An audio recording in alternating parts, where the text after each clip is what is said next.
Good morning, everyone. My name is Cara Hilton. I'm chair of the Scottish Labour Party. Yesterday at noon, voting closed in our election of the new Scottish Labour leader, and in a minute or two, we will know who our members and affiliated supporters have chosen to lead us. Before we do, let's take a moment to thank everyone involved in this election. Our former leader, Richard Leonard, for his service, not just as leader, but over so many years to our party and the Labour movement. We look forward to his contribution continuing as a member of our team of Labour MSPs in the next Scottish Parliament. Our thanks to Jackie Baillie for stepping up and always being there to fight Scottish Labour's corner. We'll be with you fighting to hold Dumbarton for Scottish Labour in May.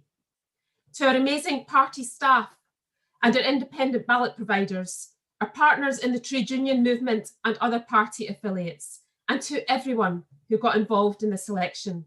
Whether you've been volunteering on a campaign or simply as a voter, thanks for being part of the Labour family and for taking part. And thanks, of course, to our candidates, to Monica and Anas. You've done us proud with your energetic and your comradely campaigns. At every stage of this election, you've shown Scottish Labour at its very best. I look forward to working with you both as we work to renew and rebuild our party in these Scottish Parliament elections and beyond. Voting in this election opened on the 9th of February and it closed yesterday. The ballot was administered and overseen by Civica Election Services. I've just come from a meeting of the Scottish Labour Procedures Committee with both candidates and their agents. The percentage votes cast for each candidate by party members was as follows. Monica Lennon, 38.75%. Anna Sarwar, 61.21%. The percentage votes cast for each candidate by our affiliated supporters was as follows. Monica Lennon, 50.64%. Anna Sarwar, 48.31%. The total percentage of the combined vote for each candidate was Monica Lennon, 42.44%, and Anna Sarwar, 57.56%. Anna Sarwar is therefore elected to be leader of the Scottish Labour Party. Anas, on behalf of the whole party, can I congratulate you and welcome you to your role. We will now hear from Anas, the leader of the Scottish Labour Party. It is the greatest honour of my life to be elected leader of the Scottish Labour Party. Thank you to our members and affiliates for putting your trust in me and giving me the opportunity to serve our movement.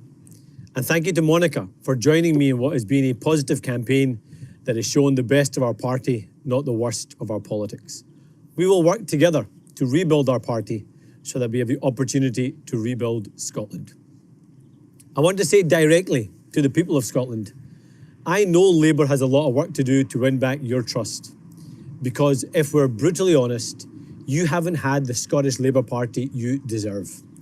With rising injustice, inequality and division, I'm sorry we haven't been good enough, and I will work day and night to change that so we can build the country we all need. Our party's history was founded on the strength of the Scottish people, and that is where its future lies too.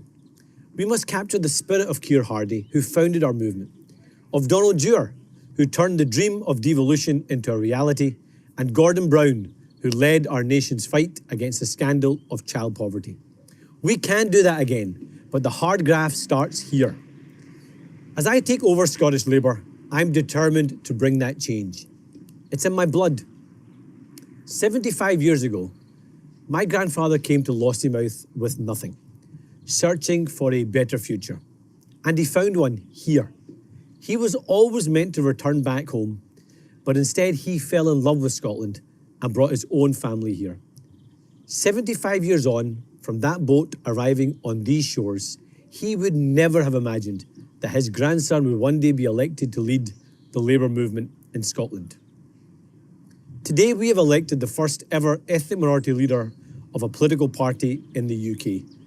That doesn't say something about me. That says something great about Scotland and its people. But the fight for equality is far from over. And I'll work with all our diverse communities in Scotland to rebuild the country we love. This last year has been so hard for so many. But by staying apart, we have come together like never before. We can't come through this and go back to the old arguments, fighting each other while our NHS loses out on funding, our children miss out on a world-class education, and our towns and cities watch on as jobs move overseas. Instead, we've got to create a better future for Scotland, and we need to do that now. That's why in the coming weeks, we will set out our vision for Scotland.